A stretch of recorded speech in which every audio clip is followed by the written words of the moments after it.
What's going on, guys? Hope you guys are having a good day or night.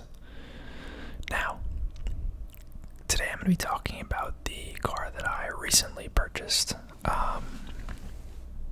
Technically, I purchased it a couple months back, but I never really thought to make a video about it. Back then, I wasn't making any car videos, and someone actually commented on one of the car videos I did recently suggesting that I should talk about my car.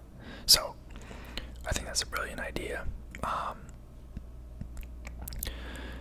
gonna talk about what car I got, why I bought it, what I like about it, things I don't like about it, what my financing and stuff looked like, because they had some kind of deals and such that I was able to use. But yeah, so I have a 2023 Honda Civic sedan. So it looks like they've already rolled out the 2024 models, which pretty much looks identical, to be honest with you. Mine is a silver one, so it looks like this. This is a touring model. Mine is not a touring model. I have one of the cheaper ones, but I think it's a decently good-looking car. Yeah, I don't know. I don't like the Civics that came before this, where the back comes up a lot higher and it has kind of the sharp triangle tail lights. I like this design a lot more. It's more like a typical sedan than a hatchback, which is what I'm a fan of. I don't know if they switched up the trims. Looks like they did. Okay. So on the 2023s, they had an LX version, which was the lowest tier, I believe, and then they had the Sport was the lowest version, and then they had an EX.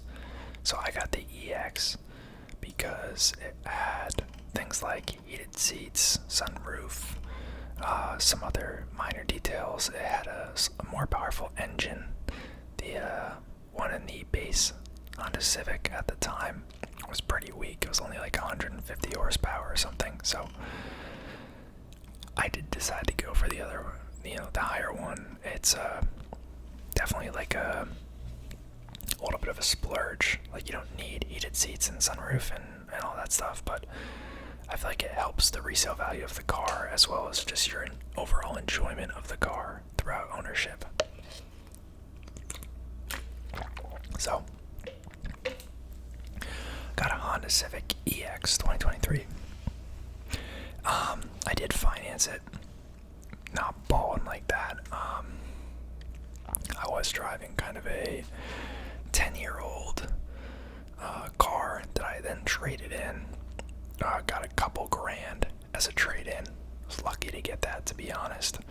But other than that, the entire balance of the car is financed. So I don't know if Honda is running any promos now, but they pretty typically. So as you can see here, they have a couple different options.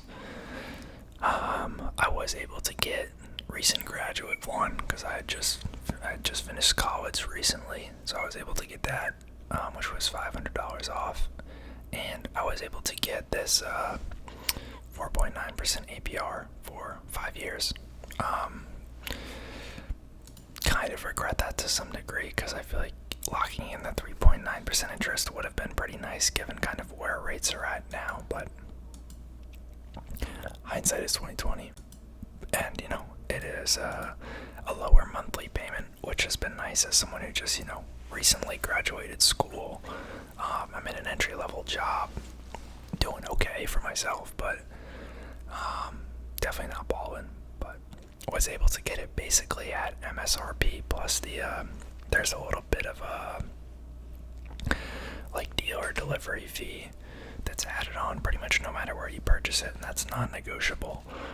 But it was the MSRP plus that fee minus the student promo and the couple grand from the trade-in, and then the rest was financed, and for me comes out to high 400s a which is, I don't know, definitely more annoying to have to pay every month than I kind of expected, but everyone kind of goes through transition. I mean, I have all my own bills now, so coming out of school, definitely different experience, but it's a really nice looking car. It looks like they do still have the LX, the Sport, and the EX Touring trims, so I have the EX.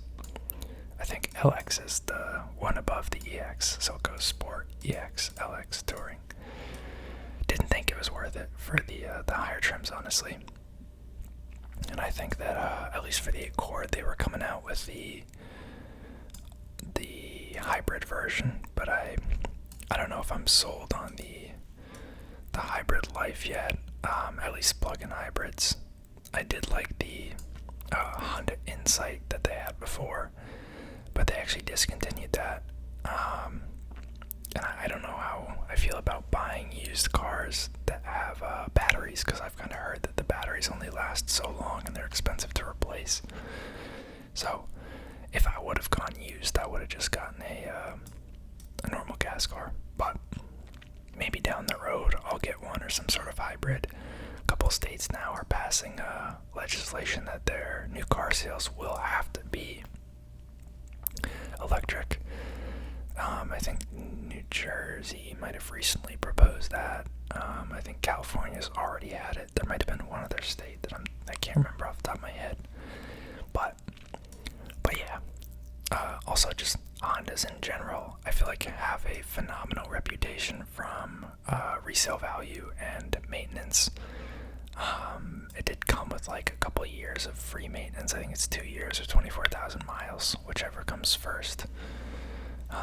So that's neat, no oil changes. If there's any issues with the car, things that need to be replaced, they're covering it for the first 2 years. I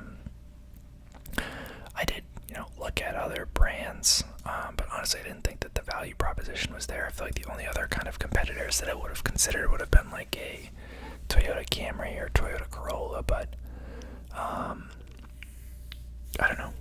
They hadn't been refreshed, I don't think, at the time, or maybe they were too expensive. I ruled them out for some sort of reason, and then none of the other brands really convinced me like Honda did. I feel like Hondas are pretty affordable for what they offer, but let me know what you guys have for cars. I'd be curious, and if you have any questions about it, let me know. I've liked it so far. I have literally zero complaints. I get about 35 miles a gallon. It's comfy. It can actually hold a surprisingly large amount of stuff. I haven't really had to drive it in a ton of snow too much, but it's front wheel drive, so I'm assuming it'd be decent.